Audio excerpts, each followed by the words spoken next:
Hello and welcome to the YES Movement Podcast with Heather and John. Hi, Heather. How is it going today? It's going good, John. Thanks for asking. How are you doing?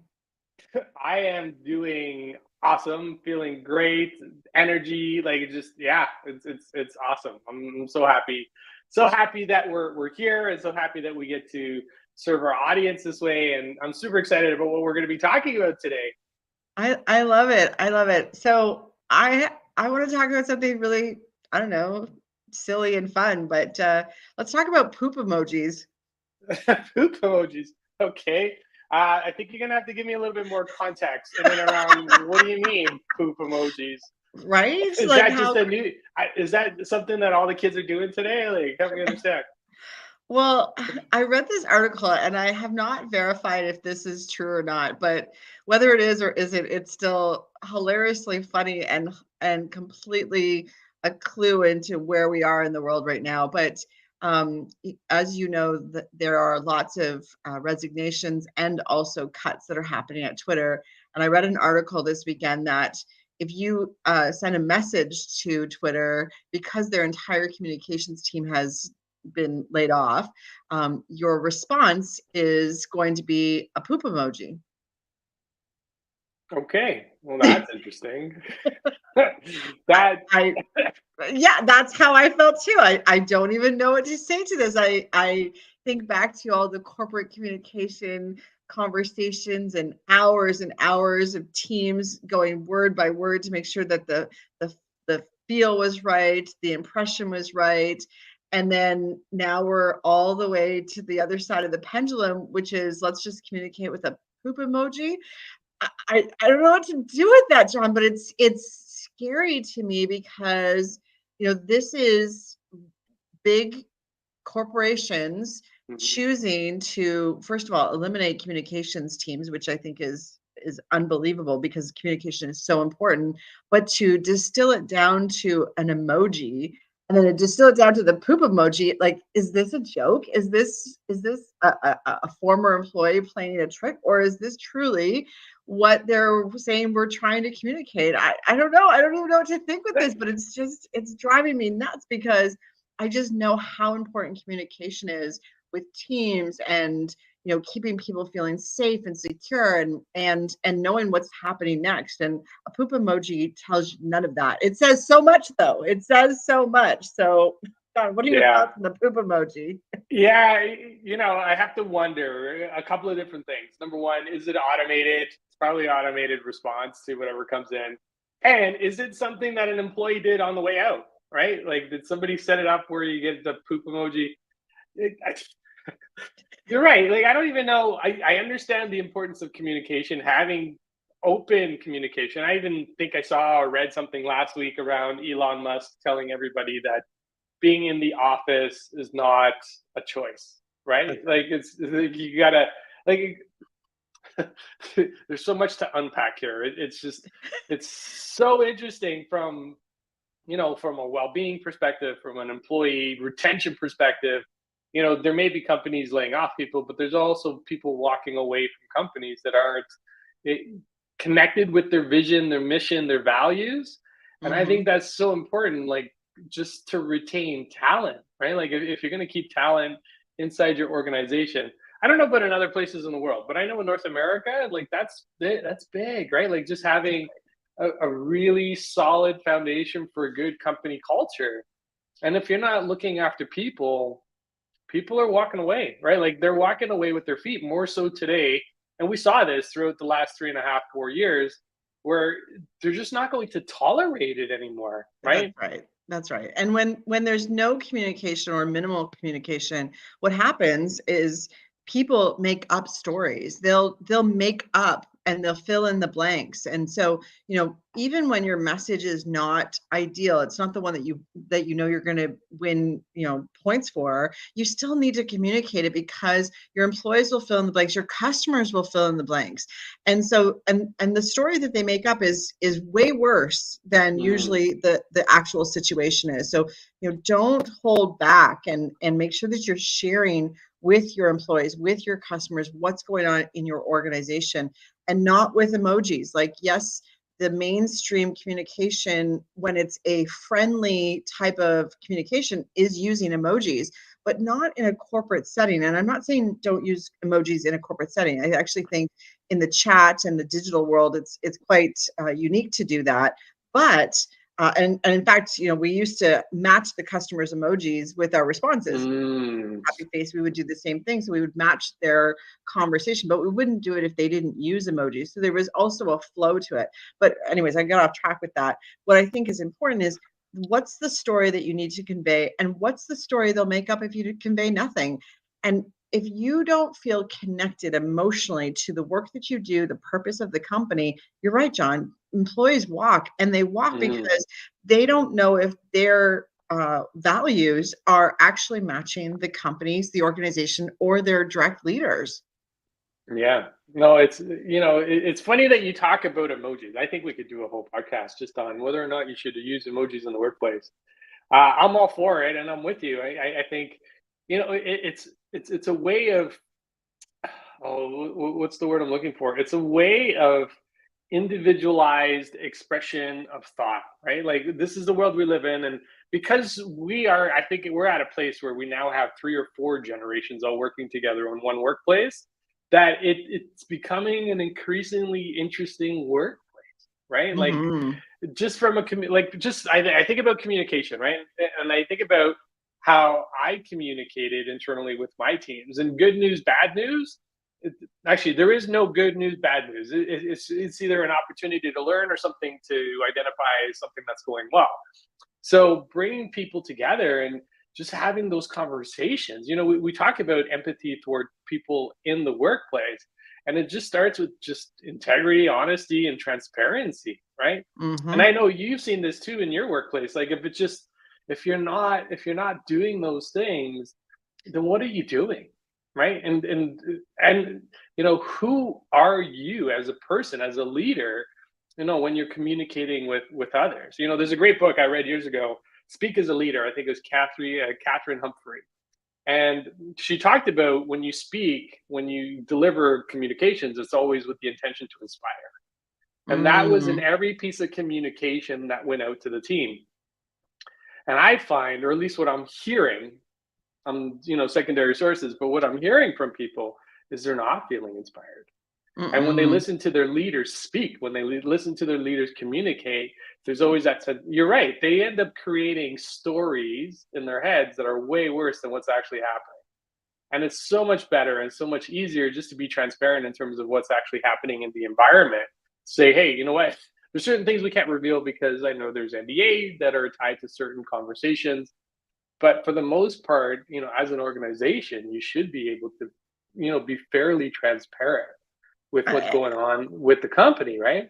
You can be completely transparent. And in fact, when my belief system is, when you're transparent and you ask for people to give their feedback or communicate back with you, you'll find other solutions that you might not even have considered. And I know, things like, job losses and, these big cuts that are happening, you can't go and ask the employees, can we make these cuts? But any organization right now should be as lean as possible. And that should be a regular process where the employees are contributing to, how do we stay lean so that we never have to get to this other place where, we're cutting 9,000 jobs, we're cutting 10,000 jobs.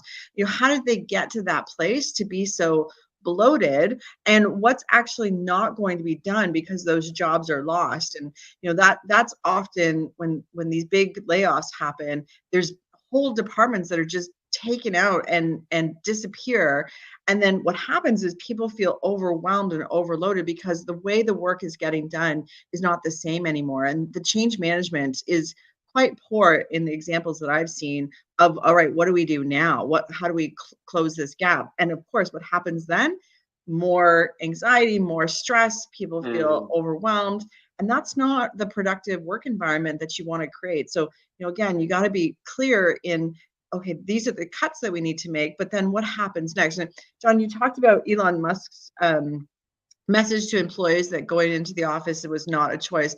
What's unique about that maybe it's not unique, maybe this is happening all over the place, but at the time of day that he sent this message, he sent this at 2:30 in the morning to his employees. So what that means is that his employees woke up to this email in their inbox, and or if they were up late, it's a 24/7 organization, they had nowhere to go to ask questions. They couldn't go to their boss. They couldn't go to, they couldn't ask the questions because no one else would be getting that message at 2:30.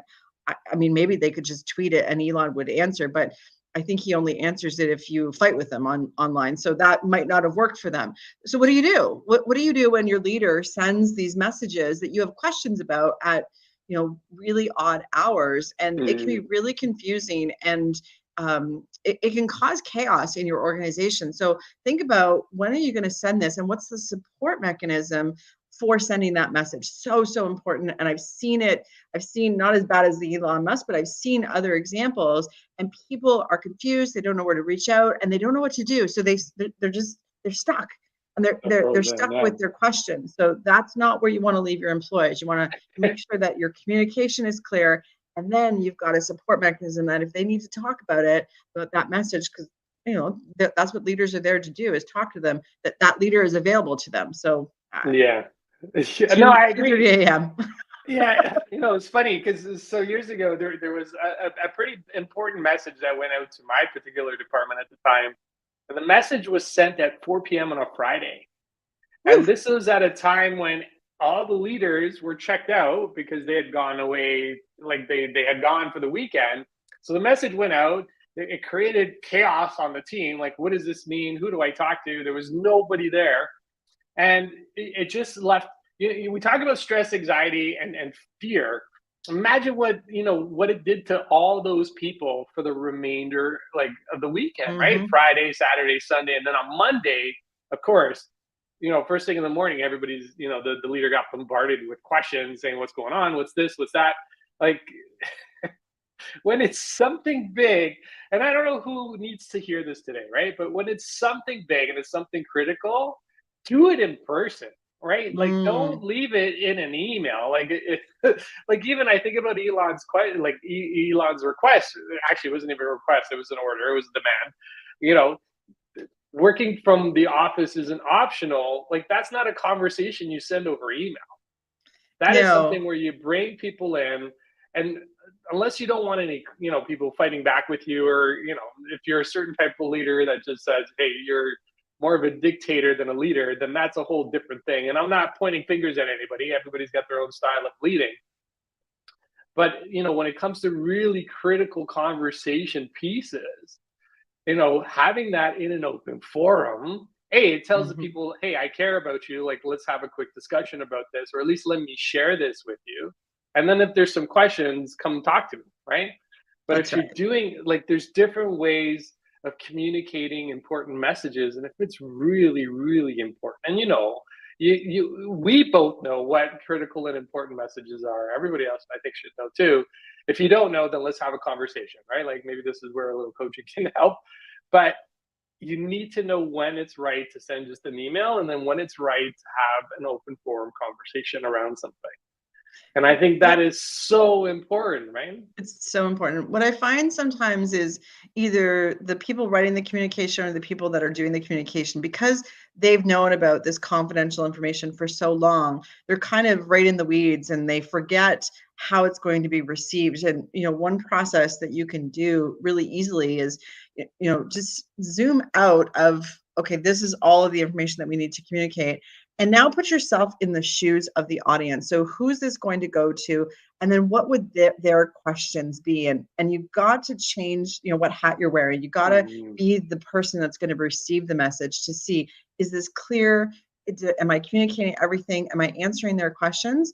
And then, of course, what's the support mechanism that you're going to give? Oftentimes really important messages that are going to go company-wide, you probably want to bring your leadership team in maybe a half hour before, set them up for success, answer their questions so that they're then the ones that are answering the next set of questions. So there's a cascade effect in large organizations that can be very, very effective. But again, you can't send those messages at 4 p.m. You can't send them at 2:30 a.m. because that mechanism just doesn't work. And company-wide messages are so important to get out in a critical time, because I mean, Mm. the internet's so fast these days, people will know it anyways. And you don't, and the worst thing that can happen is something goes out in the news, and then your customers are telling you what's happening in the news. And that's a recipe for disaster as well, because people don't want to feel stupid. They want to feel informed. So whatever you can do to make people feel informed, believe me, it will go a long way in the end. Yeah, no, I'm with you 100%. And this is why we've picked, we picked this particular topic this week, because I think this is what's been showing up in terms of just people wanting to connect with others. It's really around connecting, right? Like communication is just another tool for connection. Yeah. And if you're not doing, you talk about stepping into somebody else's shoes for a second. I know in neurolinguistic programming they call it, stepping into second or third position. Third position is more the outside balcony, looking at the 10,000 foot view, right? I think that's the language they use in corporate. But when you step into second position and you really step into the shoes of your audience, and as speakers, this is the one thing I know we do, right? As speakers, before we hop up on stage, we think about what it would feel like to sit in the audience looking at us speak, and what's the Mm-hmm. value that we're going to take away from the conversation. So that applies not only to speeches, not only to presentations, not only to workshops, but just normal communications within the team, right? How is the team going to accept this? And if you don't know what that's going to sound like to them, bring one of them in to say, hey, look, this is Mm-hmm. what we're going to be talking about. What do you think? How does that land on you? How does that feel? And I think that's an important one, right? How does that feel? How does that feel? Yeah. Right? I Because if you I can, I sorry, go I ahead. love your no, I love your second position. You sit in the audience and see yourself presenting. In fact, that's a really good tip to also get your ego out of the way and be less nervous, because if you present to just one person in the audience and it's someone that looks and sounds just like you will be able to nail Mhm. that presentation, that communication with empathy, with compassion, with the right form, and not make it about you. And often, and we've seen in the news too, leaders that are doing these big layoffs, they make it about them. No, no, this is not about you as a leader. In fact, as a leader in a corporation, in any organization, leadership is not about you. Leadership is about the people that you're there to serve. That is my core belief. And if Mm, you believe anything else, then you are not a good leader. Your mm. ego will just get in the way. I've seen it. I've felt it, and people feel it around you. So, ask yourself, am I doing this to be of service to others? And those leaders are the ones that are going to take corporations out of these red lines into the green, because the people will rally behind them. That's the secret sauce right now. The Yeah. people. No, so there's two things I think that are incredibly important there. One is just there's a mindset around leadership, and what does that mean? It's not about you as a leader. It's about the people that you serve, that are with you, right? Like, and I think about leaders who run companies or small businesses. It's like, okay, I need this person to do something for me. Great. Everybody has a role. Everybody has a task that they need to deliver for the company, 100%. But it doesn't mean that you can't serve that person. And you're right. The most successful leaders that I've ever worked with are the ones that really they were really concerned with my well-being. They were concerned Mhm. about, making sure that I had everything I needed to succeed in what I was doing. Hmm. And that, whether it was removal of obstacles, whether it was removal of challenges that were in front of me because I just didn't have the title, because I know some organizations are very title driven. I didn't have the title to move those obstacles out of the way. They would help me do that. And that's, I love that you mentioned that, because it's so important to think So differently. important. Yeah. So, and what I'm hearing as an action item for today is, assess your leadership, right? Like, Mm. is it about you, or is it about the people that work with you, right? Like, I always, when I worked on a team, it's like, this is my team member. This isn't somebody, I would never say this is my subordinate, right? Like, this is somebody who works for me. I hate that word. I don't know who came up with the word. But this is my team member, and we work That's right. together to deliver an outcome and a result for the organization or for ourselves if you're a small business owner. So that is your takeaway. Maybe there's a piece of reflection that you need to do as a leader to ask yourself, how are you communicating with your team? How are you communicating with the people that work directly with you? And how are you communicating, if you have clients, how are you communicating with them? And I think that's so important, just to take a minute to say, you know what, could I do something different here? Yeah, and if I could And add one thing, John, to that, it's how many times you're communicating. If you're communicating one message once, that's not enough. I think the rule is 7 or 8 times. Even that sometimes wasn't enough, and because you gotta make sure the message is landing, because the emotion gets in the way of that message landing sometimes. So the really important ones, you need to give lots of space for it. But yeah. we're out of time. My God, how did poop emojis be a 20-minute conversation? But it did. I love it. You're right. How can it, yeah, poop emoji be a 20-minute conversation? Well, that is it for us today on Monday. So remember communication. Think about how are you communicating it as a leader? Are you doing it from a place of ego, or are you doing it from a place, I'm going to say, a place of heart? So, and I think if you bring that into it, you're going to have a very different type of work environment. So remember, when you change your mindset, you change your life. Wishing you all an awesome Monday, and we'll see you all on Wednesday. Take care, everybody.